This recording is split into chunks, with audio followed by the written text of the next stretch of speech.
Oke, Pak. Ya, silakan Pak. Ini Pak, saya bertanya tentang kepemimpinan. Ya. Pemimpin itu yang bagus seperti apa ya Pak? Contohnya kita kan di sini sebelum jadi pengawas lah di sini Ya, kan. Kita kan orang biasa lah, bekerja biasa. Itu pemimpin itu yang bagus itu ditunjuk atau kita mencalonkan diri Pak? Contohnya kalau misalnya kita mencalonkan diri kan, misalnya nih seperti lurah misalnya, itu kan dia mencalonkan diri sendiri. Tapi kalau kita di sini nih jarang Pak yang mencalonkan sendiri, kita kan ditunjuk. Nah pertanyaan saya itu, yang bagus itu pemimpin ditunjuk atau mencalonkan diri? Ya. Ada pendapat Pak dari yang lain? Jadi apakah pemimpin itu sebaiknya ditunjuk atau mencalonkan diri? Ya. Nah, skemanya gini kira-kira. Apakah ditunjuk atau mencalonkan diri? Dua-duanya oke. Tapi mencalonkan diri saja tidak cukup, karena perlu ada pihak lain, terutama pihak yang akan kita pimpin, untuk mengambil keputusan. Jadi misalnya lurah nih,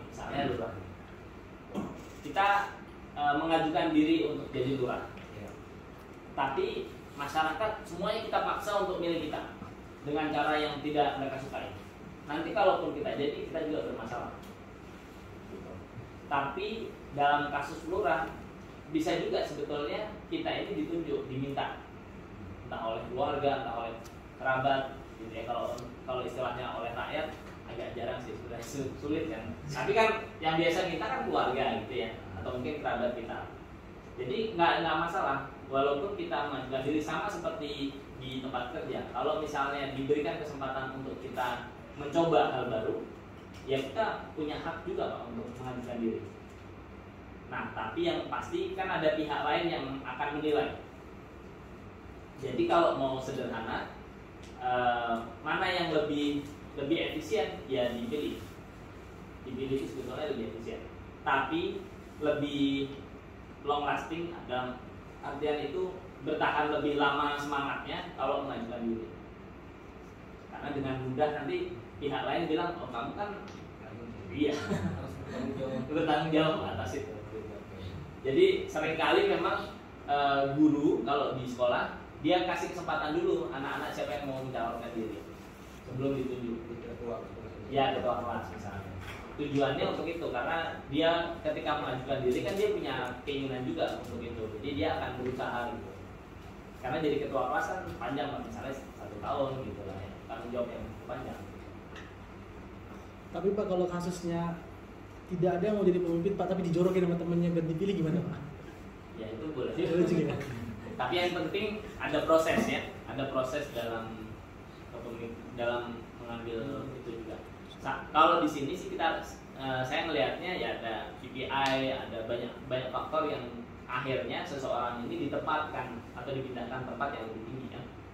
Jadi sebetulnya sudah ada penilaian itu gitu. Jadi penilaian itu penting sebelum menjadi pemimpin yang formal ya. Nah, yang kita coba sampaikan saat ini adalah bagaimana kita juga secara informal menjadi pemimpin gitu. Ya,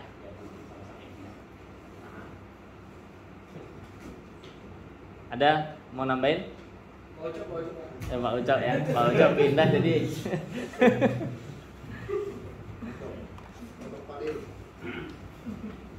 Oke, jadi gaya yang memberikan kebebasan kepada kelompok untuk membuat keputusan itu ada yang disebut laissez-faire. Kalau yang demokratis dan autokratis ini tadi udah juga kan.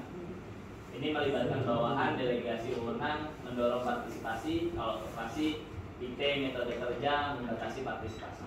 Kalau laissez-faire memberikan kebebasan.